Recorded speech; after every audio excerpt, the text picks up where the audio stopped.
Rise above limits, unlocking your infinite potential. Imagine you are standing at the edge of a vast ocean. In the distance, a thick fog hangs low over the water. Your entire life, you have been told that the fog is the edge of the world. It is a solid, impassable wall. It represents everything you cannot do, everything you are not, everything you will never be. But what if it isn't a wall?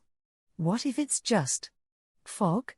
What if the limits you perceive, the limits on your talent, your courage, your potential, are not the concrete barriers you believe them to be, but simply a mist of old stories and outdated beliefs? A mist that obscures a vast, undiscovered territory of your own capability. Over the next 20 minutes, we will not try to smash through this wall with brute force. That is the path to exhaustion and frustration. Instead, we will learn to build a vessel, navigate by a new compass, and sail calmly into that fog, discovering that the horizon you thought was your limit was only the beginning of your journey. Part 1: Deconstructing the cage. The first and most crucial step on this journey is to understand the nature of our perceived limits. We must see the cage before we can find the key. These limits, these beliefs, form an invisible architecture around us, the architecture of can't. The invisible architecture of can't. Where does this architecture come from? It is not built of stone or steel. It is built of stories. Stories we have been told, and stories we tell ourselves. These stories are not facts, but we have mistaken them for truth for so long that they feel just as solid. They come from 3 primary sources. First, they come from past experiences. Perhaps you tried something once and failed. You launched a project that didn't take off, you asked for a promotion and were denied, you tried to learn an instrument and gave up. Your mind, in an effort to protect you from future pain, takes a snapshot of that moment and labels it permanent reality. The failure is no longer an event, it becomes a verdict on your ability. The story becomes, I am not someone who succeeds at new ventures. Second, these stories are born from social conditioning. From a young age, we are given labels by family, teachers, and society. You're the smart one. You're the creative one. You're not a natural leader. You're not good with numbers. These labels, whether positive or negative, create boxes. We learn to live within their walls, because it's safe, it's known, and it's what is expected of us. And third, the most powerful architect of our limits is the internal critic. This is that relentless voice of fear inside your own mind. Its only job is to keep you safe, and its primary strategy is to keep you small. This critic is a master of what psychologists call cognitive distortions. It uses tactics like all-or-nothing thinking, whispering, if I'm not the absolute best at this, I am a total failure. It uses overgeneralization, concluding, I failed at this one task, therefore I will fail at everything like it forever. This voice is not your enemy, but its protective strategy is deeply flawed. It builds a cage of I can't to protect you from a threat that may no longer exist, or that you now have the strength to face. An invitation to listen. So, let's take a moment to listen to this architecture. Right now. Bring to mind one thing you truly wish you could do, be, or create. Something that sparks a genuine light inside you.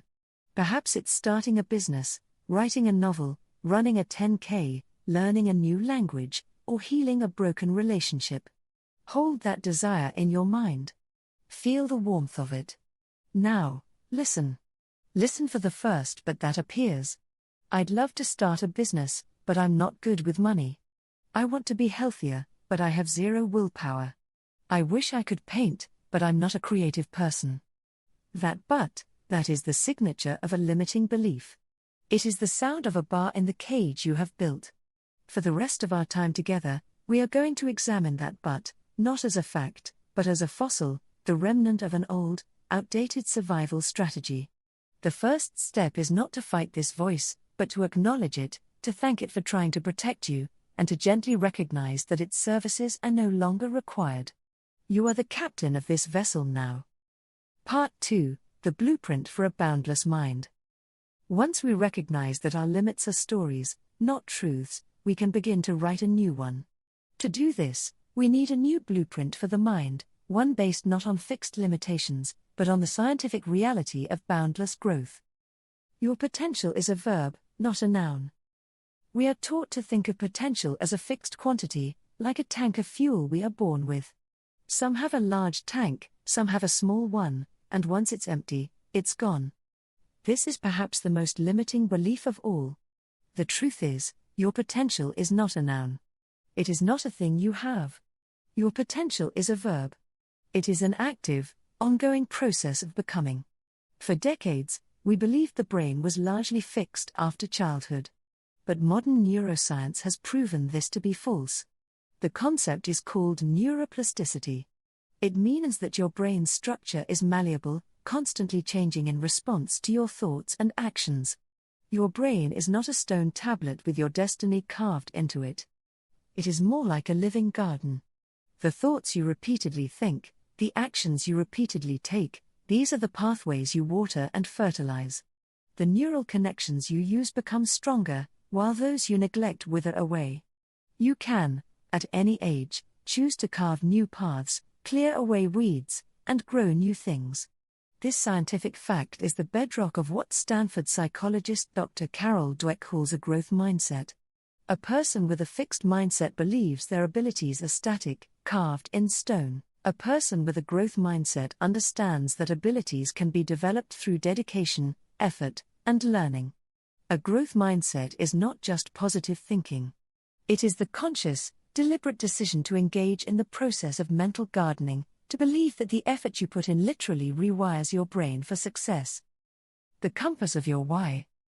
Now, this process of rewiring your brain, of choosing the difficult path over the familiar one, requires energy. It requires immense motivation, especially when you face setbacks. Willpower alone is not enough. The fuel for this journey comes from something much deeper, your purpose. Your why.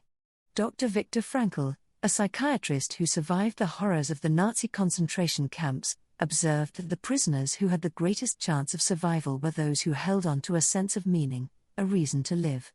He concluded that the primary human drive is not the pursuit of pleasure or power, but the pursuit of meaning. Your why is your compass.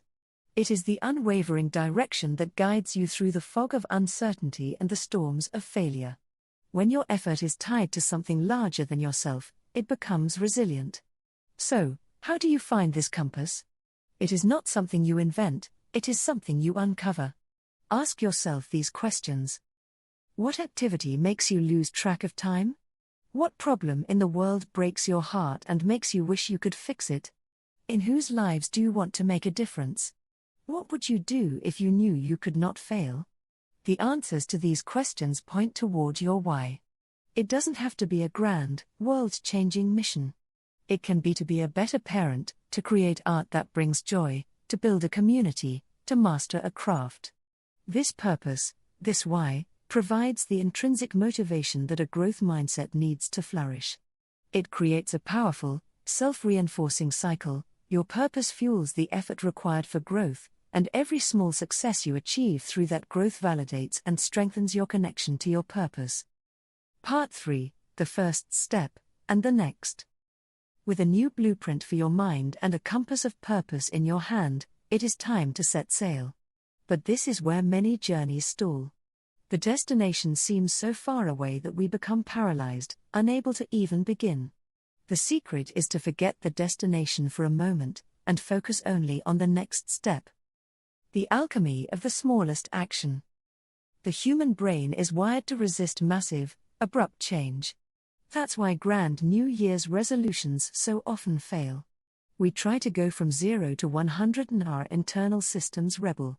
The key is to shrink the change until it is too small to fail. This is the alchemy of the smallest possible action. This is the principle of atomic habits, tiny, 1% improvements that compound over time into remarkable results. We vastly overestimate the importance of one defining, heroic moment and dramatically underestimate the value of making small, consistent improvements. The goal is not to write a book, it's to write one sentence today. The goal is not to run a marathon, it's to put on your running shoes and step out the door. The goal is not to become a confident public speaker, it's to state your opinion in one meeting this week. By making the action ridiculously small, you bypass the brain's fear response. You remove the friction that leads to procrastination. And something magical happens when you take that tiny step. It creates momentum. Action is not the result of motivation, it is the cause of it. You don't think your way into a new way of acting. You act your way into a new way of thinking. That one sentence you write creates the motivation to write another. That one step out the door makes the second step easier. This is the master key to breaking inertia. Befriending discomfort.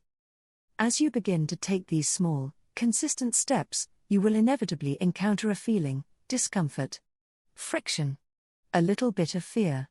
For most of our lives, we have been conditioned to interpret this feeling as a stop sign, a signal to retreat to what is familiar and safe. This is a fundamental misinterpretation. Discomfort is not a stop sign. It is a signpost. It is a signal that you are standing at the very edge of your comfort zone. And the edge of your comfort zone is precisely where growth happens. Growth feels like a risk. It feels vulnerable. As researcher Dr. Brené Brown has taught us, that feeling of vulnerability is not weakness, it is the birthplace of courage, innovation, and change. To step into the unknown requires embracing that feeling. The ancient Stoic philosophers had a powerful tool for this. They taught the dichotomy of control, differentiating between what you can control and what you cannot. You cannot control the outcome. You cannot control if people will like your art, if your business will succeed, or if you will get the job. But you can always control your effort. You can control your attitude. You can control whether you take the next small step. So, embrace the discomfort of that step. Befriend it. When you feel it, say to yourself, here it is. This is the feeling of my potential expanding. This is the feeling of my world getting bigger. Part 4, The Engine of Resilience. The journey to unlocking your potential is not a smooth, linear ascent. It is a winding path with peaks, valleys, and unexpected detours. You will face setbacks. You will stumble. You will fail. Resilience is not about avoiding the falls, it's about how you get back up. Psychologist Angela Duckworth spent years studying high achievers in every field imaginable, from military cadets to business leaders to artists. She discovered that the single greatest predictor of success was not talent, IQ, or social intelligence. It was a quality she called grit. Grit is a simple, powerful combination of two things, passion and perseverance for long-term goals. It's falling down 7 times and getting up 8. Passion is the why we spoke earlier. It's the deep, intrinsic interest in what you are doing that keeps you going when things get tough. Perseverance is the system of small, consistent actions we just discussed.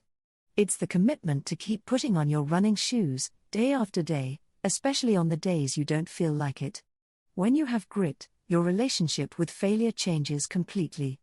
Failure is no longer the opposite of success. You understand it is an essential part of success. Every stumble, every mistake, every rejection is not a verdict on your worth. It is simply data. It is feedback. It is a lesson on how to adjust your course for the next attempt. A person with a growth mindset and a gritty spirit does not say, "I failed." They say, "That didn't work. What did I learn? Let's try again." Grit isn't a magical trait you are born with. It is an emergent property of the system we have just designed. It is what happens when your deep purpose fuels your daily practice, all within a mind that believes in its own capacity to grow. Conclusion: living on your new horizon. We began our journey together at the edge of a fog bank, believing it was a wall. We have since learned that the wall was a story, not a reality. We learned to listen to the architecture of can't with compassion, recognizing it as an outdated attempt to keep us safe. We discovered the blueprint for a boundless mind, grounded in the science of a brain that can always change, and we found the compass of our why to give our journey direction and meaning. We know now that the grandest voyage begins not with a giant leap, but with a single, impossibly small step, and that the feeling of discomfort is not a warning, but a welcome sign that our world is expanding.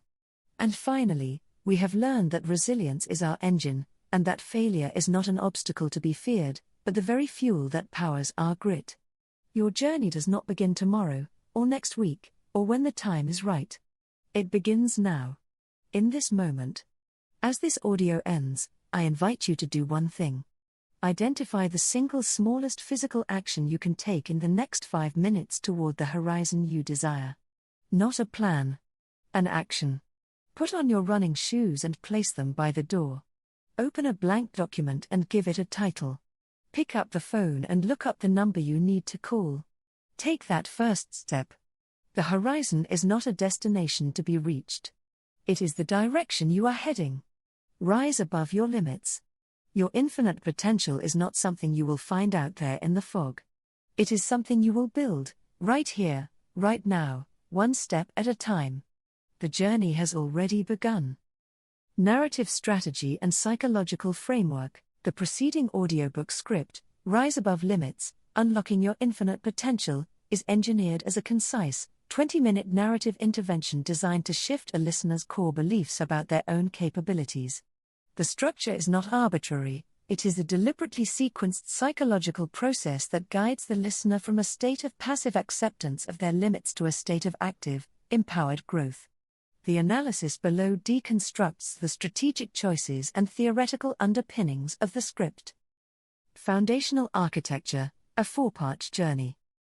The script is built on a 4-part narrative arc, mirroring a classic therapeutic or coaching model. 1. Awareness and diagnosis. Part 1. The journey begins not with solutions, but with identification. By framing limiting beliefs as a constructed architecture rather than an inherent flaw, the script externalizes the problem. This lowers the listener's defenses. The guided exercise to identify the but transitions the concept from abstract theory to personal, felt experience.